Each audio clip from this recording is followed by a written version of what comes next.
Alright guys, a quick one. Here, I'll detail how to cancel Netflix membership on app. So if at the end of this you found this helpful and informative, please don't forget to like and then subscribe. Now the first thing you want to do is go ahead and open the Netflix application on your phone. Once you open the Netflix app, go ahead and sign into your Netflix account. Now select your profile. Once you selected your main profile, locate and click on My Netflix at the bottom right. Then click on Menu at the top right. After that, locate and click on Account.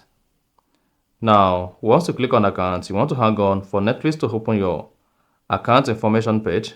On the account information page, scroll down, locate and click on Cancel Membership. Now, it should say Manage your membership. Then scroll down, locate and click on Cancel. Then click on Finish Cancellation. After that, it should say We have cancelled your membership. And then your Netflix membership will still be active until the end of your active membership.